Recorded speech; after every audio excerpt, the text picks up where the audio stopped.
session today.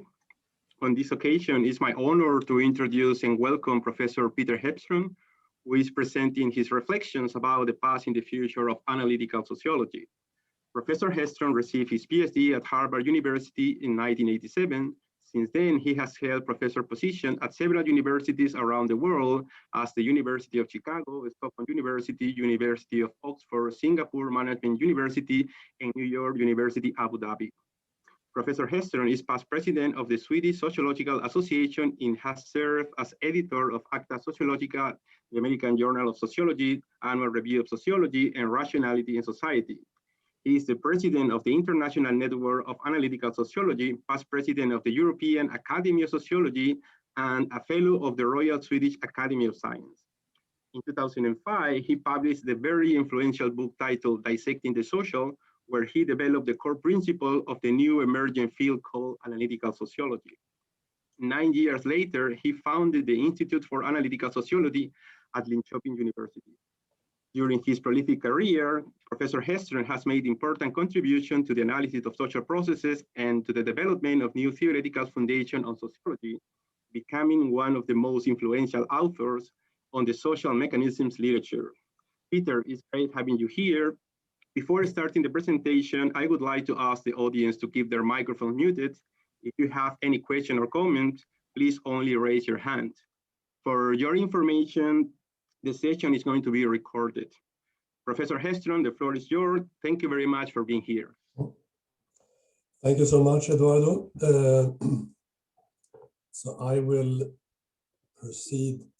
Let's see if I get this to work as well. Here we go.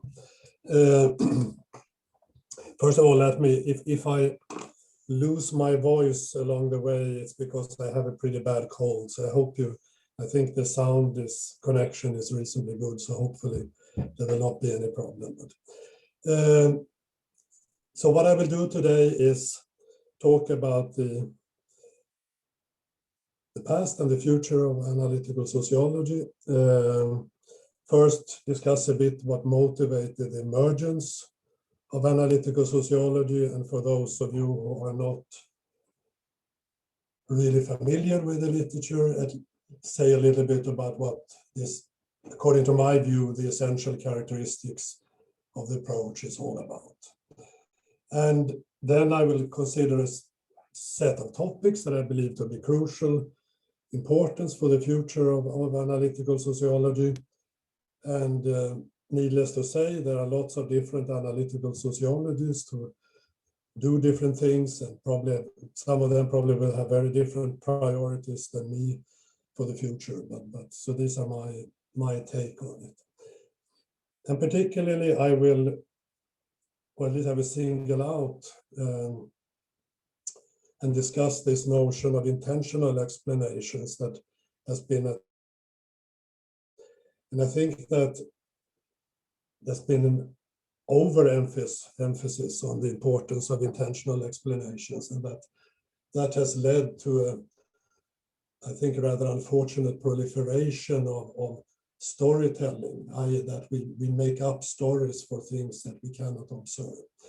And I will pay a fair amount of attention to that. And then I will finally present some ongoing empirical research that at least partly illustrates what I have in mind. So let's start with what I say the basic features of analytical sociology as I perceive it. Then I guess compared to many other approaches in sociology, it's very much focused on explanation. And the type of outcomes focused upon some sort of macro outcomes. And macro, of course, can be defined at different scales, from the, say, small groups to organizations to markets to societies or whatnot. But there are then properties at these scales that we seek to explain. And the kind of explanation that we are aiming for is one that details a social process through which the outcome that we try to explain was brought about. And of course, individuals are an essential part of these processes because it's their activities that drive the process forward. And also, we pay a lot of attention to relationships between individuals, networks, and the like, because individuals often influence each other's behavior, and to the extent that they do that, they also influence the way in which, or the patterns of interaction also influence the way in which the social process unfolds. And so the kind of explanation that we aim for is like a clear, precise, empirically grounded or supported model of a social process.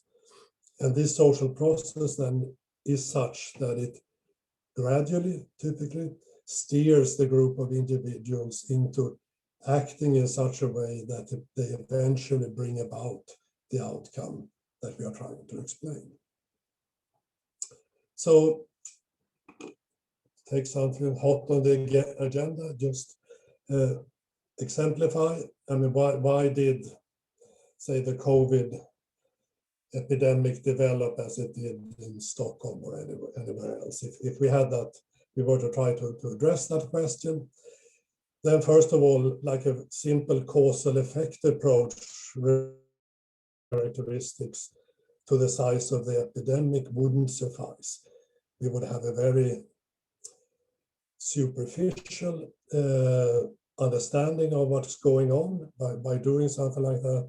And of course, these kinds of processes are dynamic processes, so the relationship between the, say, the area characteristics or whatever we have, and the properties of the epidemic would look very, very different upon like when we took the snapshots of it.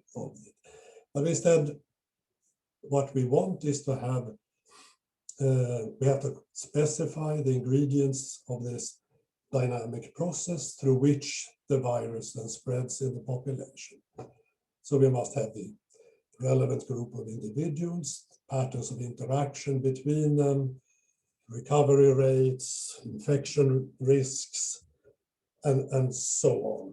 And then the idea is that if we construct such a model and it is empirically plausible or tested the details of the model, and if it then generates the kind of macro outcomes that we observe, then we can have some faith in the model, and then we can do additional explorations by thinking how we could make some surgical interventions into this process, for example, changing something about the entities, the relationships between them, etc., and then see how that intervention then is likely to affect the collective outcome of this process. And the idea is that essentially the same kind of strategy would be used if we instead sought to explain, say, ethnic segregation of a city, or emergence of status hierarchies, or downloads at Spotify, or whatever. So it's a macro property we try to explain. We specify a process describing the individuals, their relationships, their actions, interactions, and so on. There would be details that differ. So, I mean, for example, Damon and Tola, of course, have often emphasized that the spread of individual behavior or ideas often is the result of more complex contagion processes than the spreads of viruses. But the sort of approach is similar, even though details will differ. So what this whole explanatory approach calls attention to is the importance of basing explanations of macro outcomes on empirically plausible and process-oriented models. And if we don't have these models, we are both likely to misconceive the often rather complex causal structure that gives rise to these kinds of phenomena. And we're also therefore likely to provide incorrect explanations, or at least rather vague and shallow explanations for why we observe what we observe. And my sense is that the importance of using this type of approach for explaining various macro outcomes has become gradually much more recognized within the discipline. And many of the best works, I think, have used these kinds of approaches. And then, unfortunately, and I don't think that's primarily due to the good examples that analytical sociologists have given, but I think it's a general trend we have, which I will come back to a little bit towards the end, about the computational social science revolution that also has given us data on large populations of interacting individuals, and also developed various tools for analyzing such data. This approach and in some ways not only called for these kinds of empirically plausible and process-oriented explanations, it also, I mean, like in this social mechanism book that I and Richard Svedberg put together actually exactly 25 years ago this year, it also called for a different kind of sociological theory. And the idea was simply that we should abandon the idea of general sociological theories and instead think of sociological theory essentially as a toolbox of various kinds of mechanism-based or middle-range theories. And there are many alternative, people have different views about what characterizes a middle-range theory, but the kind of what I mean and what I and Lars Rudén discussed in a chapter is that a middle-range theory is a kind of theory that clearly and precisely specifies a type of process that can bring about a particular type of outcome. And we use these in explanations, but showing how this type of process, or by identifying a type of process that explains the type of outcome, that the outcome that we want to explain is an example of. So we have a type of theory that explains a type of outcome of which the specific outcome that we want to explain is an example.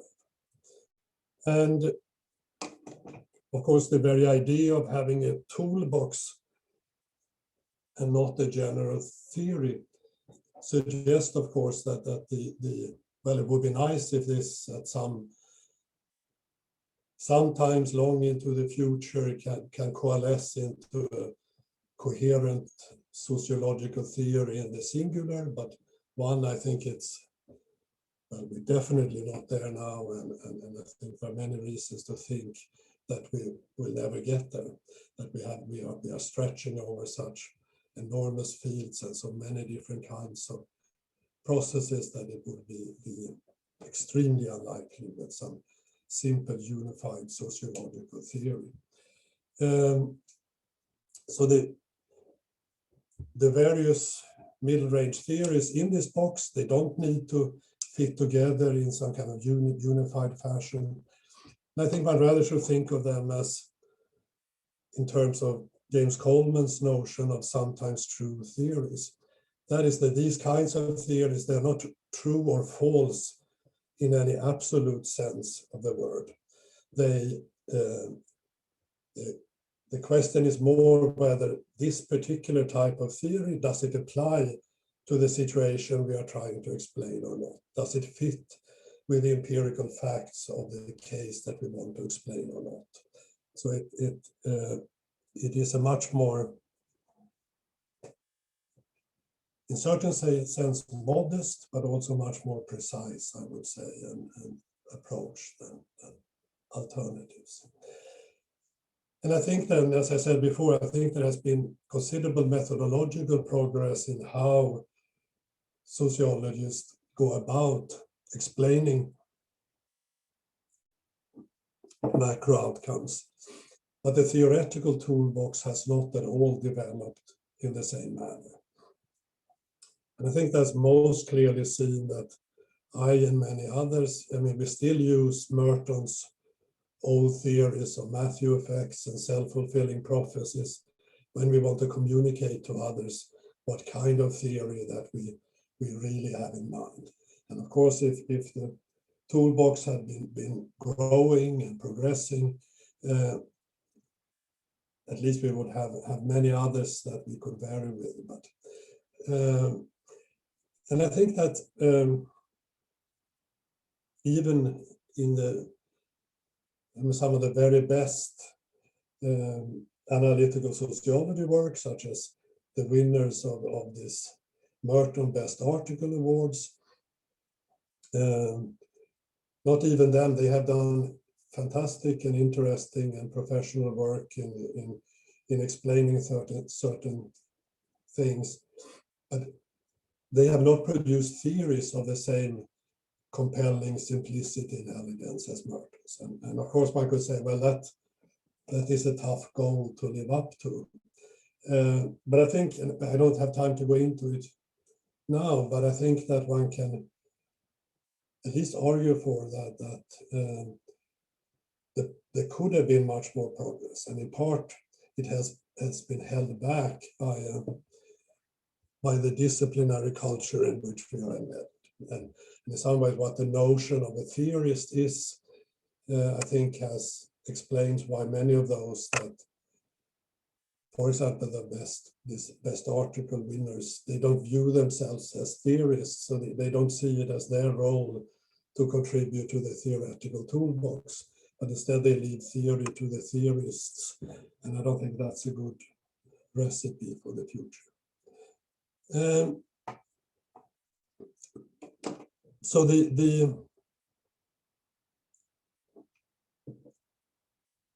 as I emphasized at the outset, so of course actions, individuals' behavior is extremely important is at the core of analytical sociology, because it really is the behaviors or the actions of individuals in a group that collectively bring about the type of outcome that we try to explain. And this in the literature has often been seen as that we are required to offer two different types of explanations. First, we must try to intentionally explain why individuals do what they do. And secondly, we must try to causally explain why they bring about the macro outcomes they do when they act as they do. And what I mean with an intentional explanation is then that in particular individuals' behavior, if we explain that intentionally, we explain it with reference to the specific constellation of mental states, desires, beliefs, preferences, or whatnot, that motivated the individual to act or behave in the way he or she did. And in this book, Dissecting the Social, that Eduardo referred to, I also very strongly emphasize the importance of firmly anchoring all explanations of social or macro outcomes in intentionally explained behavior. But now I must say that I'm much more skeptical both to the feasibility and the desirability of an approach that requires us not only to explain the collective outcomes that individuals bring about, but also the mental underpinnings of individuals' own behavior. And this skepticism is based on at least three different reasons. First, and I think rather fundamentally, of course, if we want to use intentional explanations, we also must be able to examine if the specific intentional explanation that we proposed is correct or not. But there the problem is that the mental states of those whose behavior we want to explain scarcely ever is available. We know how they act, we know much about the situations they are in and so on, but we have very little access to what goes on in these individuals' minds at the time when they are acting. And secondly, one could of course think that if we had enormously powerful and well-verified theories of action, in some ways these theories could go in as a substitute for this missing information about the mental states of individuals. But as we all know, of course, we don't have any theories even close to living up to close to such ideals. And third, even though we don't have this information and we don't have really powerful theories, if we nevertheless push on with this, so to say, double explanatory approach, we commit what John Elster once has referred to as the fallacy of excessive ambitions. That is that we are essentially making up stories to allow us to perform detailed analysis of a kind that we really cannot do. And as also Elster argued, and this sort of explanatory hubris not only, of course, lead to poor and potentially misleading explanations, but also that we accept that this is a good way of doing our work, of course, hinder the development of more serious social science research. And I should perhaps say that Elster introduced this idea in a very, very critical review of Bates et al.'s rational narrative book, which was about essentially using rational choice theory to explain very complex, long historical processes. And he meant that but it does not only involve rational choice theory, but that is one example of it. So more schematically, I think one can illustrate the situation as follows. So we have this where A is the action of an individual, M is the individual's relevant mental states at the time of acting, and S are various observable social characteristics of the individual and the individual's environment that is likely to affect mental states and or actions. And then, of course, an intentional explanation is focused on this MA link. And the popularity of intentional explanations is, of course, that it provides some subjective understanding. That is, if we see some puzzling behavior, and then we are told about the reasons for this behavior, and these reasons in some ways seems to make sense, then of course we get the subjective understanding of that is rewarding in many ways. But subjective understanding is not necessarily the same as something being correct, because an intentional explanation only is correct if it refers to the mental states that actually motivated the individual to behave as she did. And it is incorrect if it refers to the wrong set of mental states. And of course, since we rarely know M, and since many different constellations of mental states can motivate the same actions, it's very difficult, and the prospect for developing correct intentional explanations seems very, very meager.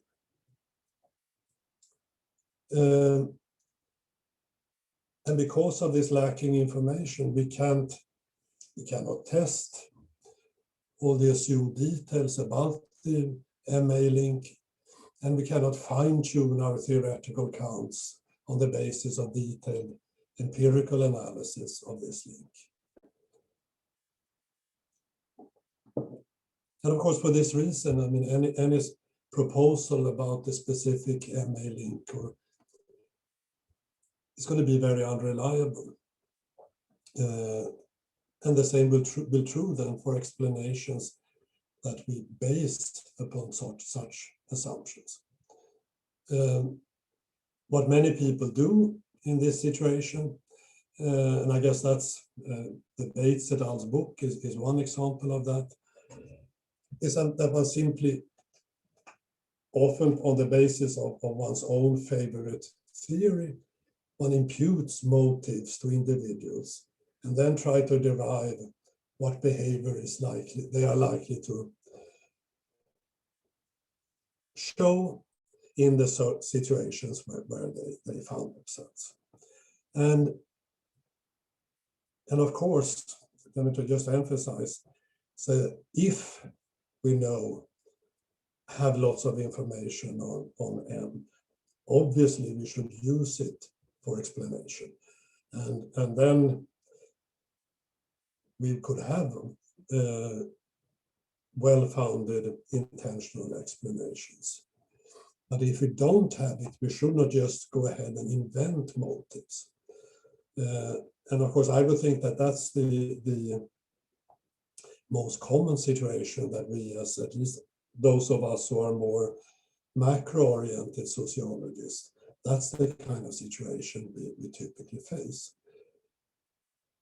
And I would argue that in this situation, then, as I just said, we shouldn't just make up stories about what drives people's behavior, but instead we should think about, are there other types of theories, other research strategies that don't hinge on these often impossible to know or very difficult to know details about this MA component.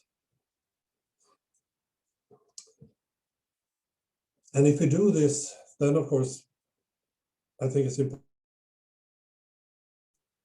This may not be as consequential as one perhaps first thinks it will be. So take, for example, Schelling's segregation model that has been an important source of inspiration for many of us who work in this tradition. So what matters for the aggregate segregation patterns that emerge from his model is how individuals react to the behavior and properties of their neighbors, not why, in the intentional sense, they react as they do. So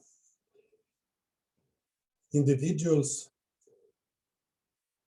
perhaps they shy areas with many of the other kind lives because they believe it's going to affect the property values, because they are prejudiced, and we can think of many, many different reasons. But those aspects of the reasons for why they behave as they do is not of importance here, but is how they react. And so the crucial aspect that gives the Schelling process its unique properties is not related to the MA component, but is exclusively driven by interaction patterns. That is, the extent to which actions of one individual influences the action of another individual. And I think I'm bringing this up because I think it illustrates something important. That is that explanations of macro outcomes do not necessarily need a model of individuals' deliberations.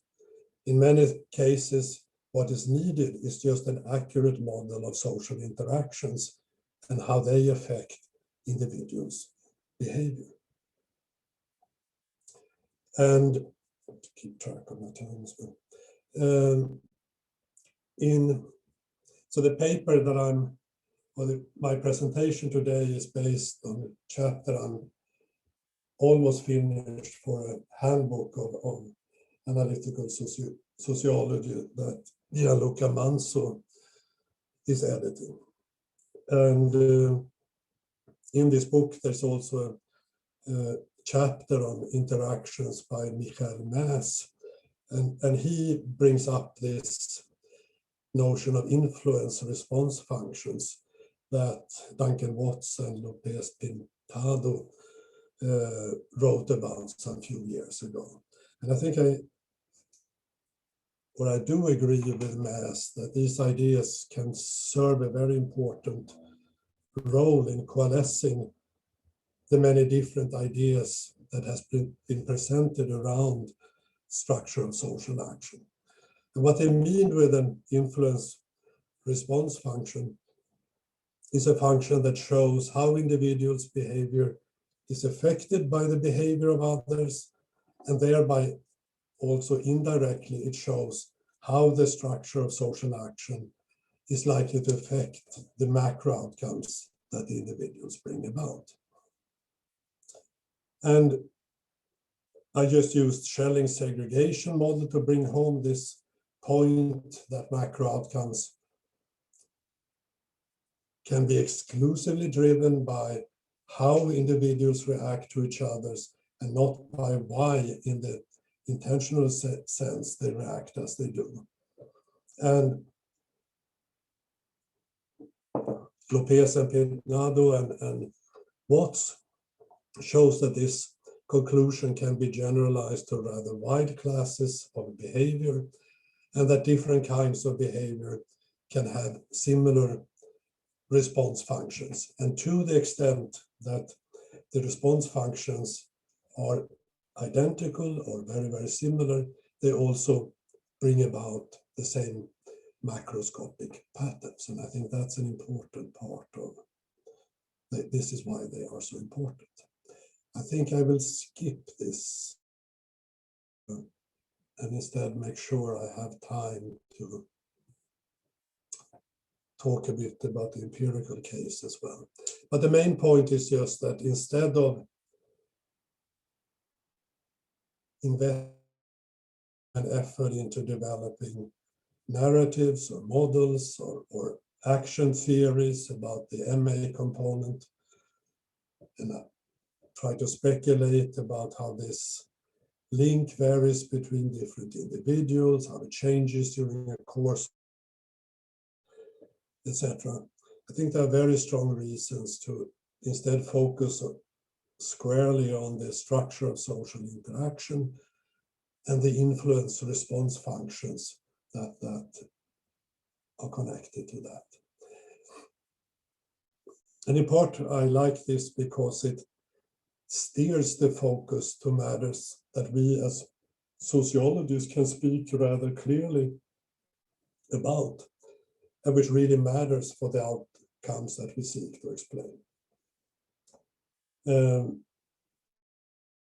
And Peter Ylikoski argued some years ago, it's of course an odd assumption within sociology, this idea that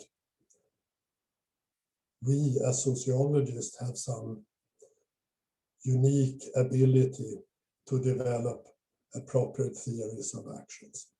And because we are just numerically, if you compare to people who specialize in these areas, like cognitive scientists or psychologists, I mean, we are very, very few, and I don't think we have any like unique insights into this. So I think at least the way I view it is that, well, that's better to leave studies of the mind and theorizing about the mind to those who specialize in those areas, and that we as sociologists rather should focus on things that we can speak clearly and with authority about. And that's partly why I like this idea of social interaction and influence response functions, because they can be studied empirically and with the kind of empirical data that sociologists typically have access to. So let me then illustrate at least a bit of this with forthcoming paper by me and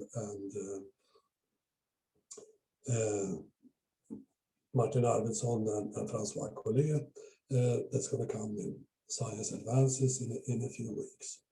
And what this paper focuses on is the role of labor market networks in segregation processes. Much of the existing literature in this area have focused on homophily. And homophily typically implies that individuals with similar characteristics and typically agglomerate in certain workplaces and organizations. So the idea is that if an individual with property X joins an organization, the probability of additional individuals with property X joining the organization increases. And this kind of self-reinforcing process then is expected to generate a more segregated market. But what this line of research has overlooked is that the groups that individuals are part of often prevents them from forming ties to similar others. This was, as some of you will recognize, at the core of some of Peter Blau's work, and in this article we take our point of departure on that.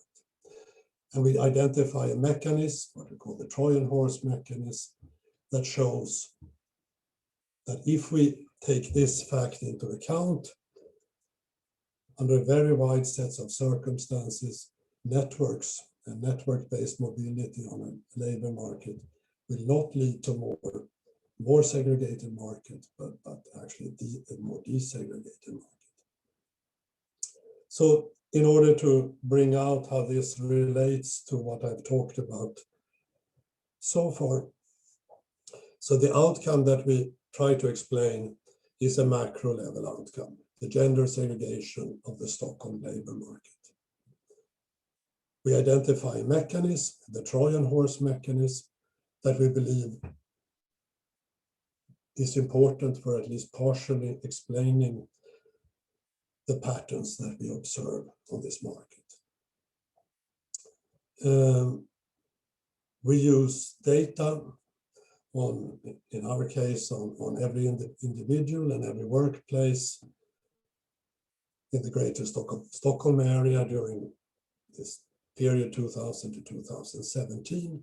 And we use this data to estimate the strength of the various relationships or the cogs and wheels that form this Trojan horse mechanism. And then, since the mechanism, so to say, operate or can be located at the micro scale, while the outcome that we are interested in is the macro scale, we build a large-scale agent-based simulation model on the basis of these results. And then we use this model and make small strategic surgical interventions to see if the macro outcomes change the way we expect them to change if this particular outcome was important, or if this mechanism was important. So what do we mean with the Trojan horse mechanism? Well, you should think of that we have two organizations, J and K. J is male-dominated, K is female-dominated. Now, at time period one woman moves from J to K. And since she moves from a minority position, from an organization where she was in a minority position to an organization where she will be in a majority, this move will increase the segregation of the market. So her move is a desegregating move. But if we then move to the next time period, implicit in much of the as I said before, about the homophily assumption that lies behind much of this literature is that if there was a woman moving from J to K, if she pulls anyone else along, that's likely to be another woman. But here comes then the blouse ideas that, well, it may very well be that this woman would have liked to have lots of female close friends and colleagues in her workplace, but there hardly are any other women. So that most likely most of her close colleagues will be men. So when she moves to K, most likely, and one of her friends or colleagues will move along the same path, most likely that will be a man. And this means that the segregating impact of her move will be counteracted by a move from the other category. And the interesting part is then when you get to the next time step, because now we have both a male tie between this organization as well as a female tie. And now there's even, if anyone else will move along this path, it's even more likely that that will be a man and not a woman, and will further then desegregate the market. So what the Trojan horse mechanism calls attention to is how an initially segregating move can set in motion a social process that eventually makes the market less segregated than it otherwise would have been. So the data, well, there are two hypothesized effects at the heart of the Trojan mechanism. First, indeed, that there is some kind of path dependence in these moves, so that if there is a move between two organizations, the probability of more moves along the same path increases. And secondly, the Blau idea that the group composition of an organization will affect who will the socio-demographic characteristics of the followers. And if you start with testing the first hypothesis, we then use a matching approach to compare two organizations where there has been a move, and we call them the treated, with the two organizations that are very similar, but where there have not been any move. And then we look upon how common it is that there will be subsequent moves between these organizations at the next point in time. And if you look upon panel A, you can see that the green, the red dots are the treated ones, i.e. those pairs of organizations where there has been a previous move, and the green ones are those where there haven't been. And you can see that it's much more likely that will be a move between two organizations that have had a prior move than between those that have not. That's the case both for opposite gender moves and same gender moves. And the second hypothesis, which dealt then with this, whether the gender composition of the organization of origin is predictive of the gender of those who follows. You can see that in panel B, and that is indeed the case. You can see individuals who originated in an organization with very, very few of their own kind. Their followers almost exclusively are other kinds, those of the opposite kind, and the more mixed. So it's definitely the case that the data gives support for the second hypothesis as well. I'm not going to go into this, but you can see that, of course, and those who moved from organizations with very few of their own kind, they tended to move to organizations with more of their kind, and that would be a desegregating move. But then the followers is described by this, and they almost exclusively tend to be of the opposite kind, so they will desegregate the market. So, as I said, these details about the interactions between individuals essentially operates at one scale, which we can call micro, while the ultimate interest here of ours is the segregation level of the market as a whole, and that's macro. So the results I just showed you, they show that indeed that the cogs and wheels of the assumed relationships that the Trojan horse mechanism is built upon do indeed look the way we expected. But this doesn't say anything about, they may be correct, but perhaps it's entirely irrelevant for the segregation of the market. So what we need now is some sort of macro level test. So what we did, and I don't need to have time, will I bore you with all the details, but we did a first fairly regular kind of mobility analysis of how various attributes of the individuals and workplaces, how it affected people's mobility on the workplace. Then we used that statistical model as a technical core of a very large simulation model. So we essentially simulated all individuals and workplaces in Stockholm. They kept all the true values, but they weren't allowed to move around as they did, but as predicted by this model. And then we went in and then surgically changed some parameter values related to the Trojan, and then we reran the simulation in order to examine what happened.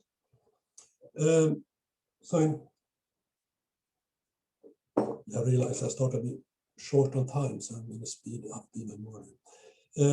So here you can see then the gray line here is how the segregation level developed when we simulated it on the basis of this statistical model.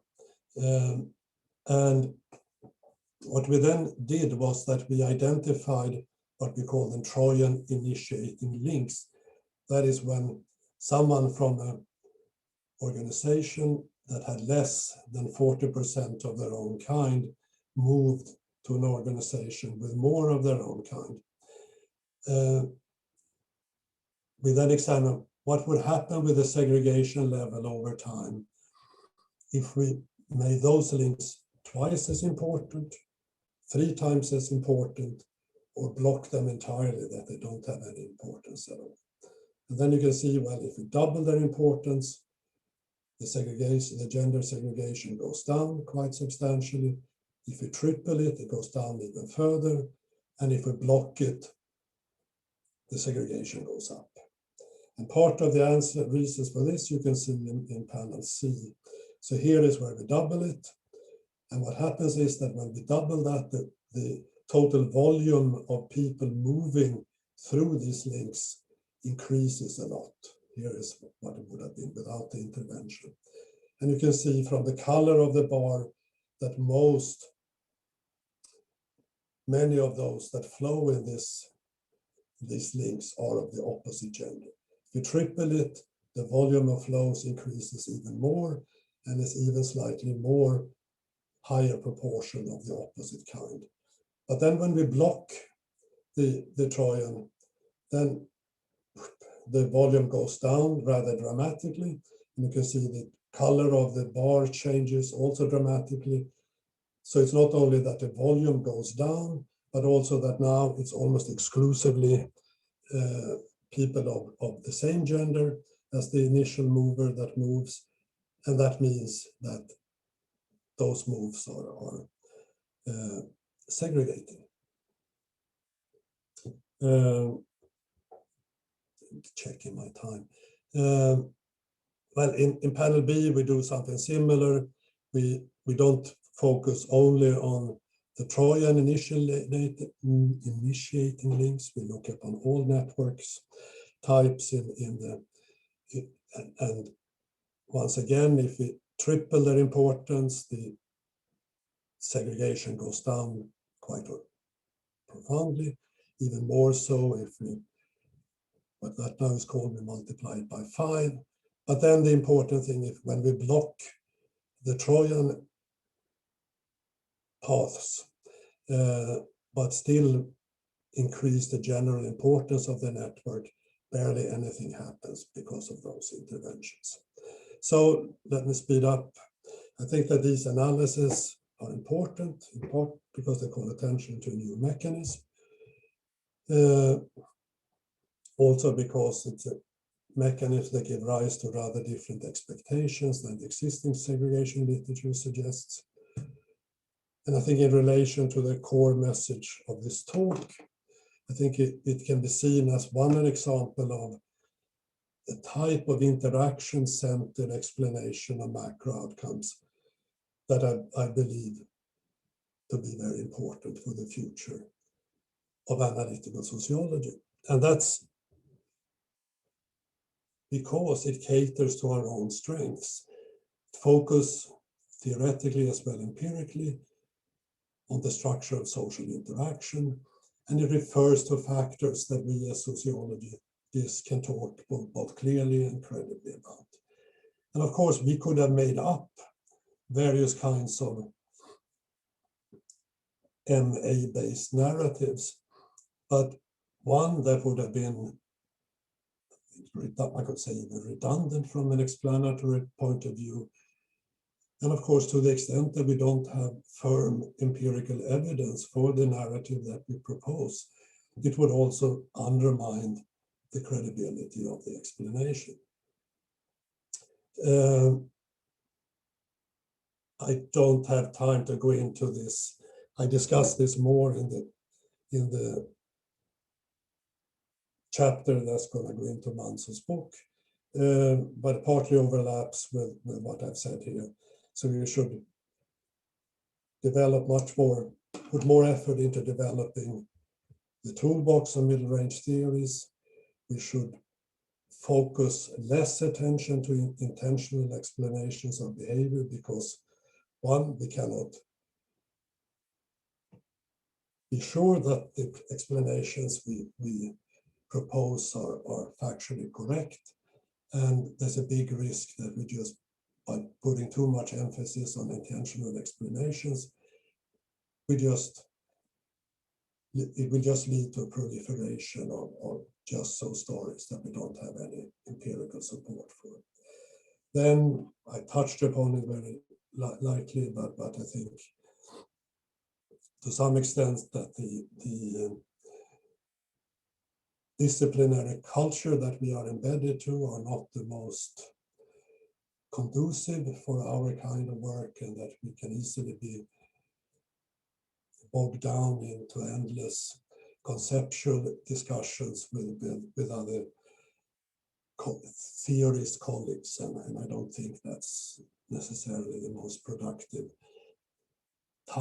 use of our time.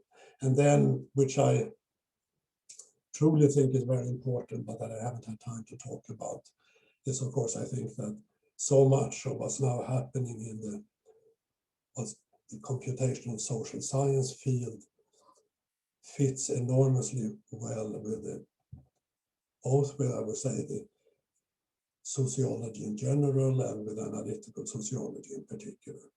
Both the focus on analyzing entire populations of interacting individuals, and also, I mean, that this brings in new kind of data or the possibility to analyze kinds of data that we have not analyzed sufficiently well in the past, and I think in particular about text data, that we now kind of, these developments kind of really is expanding our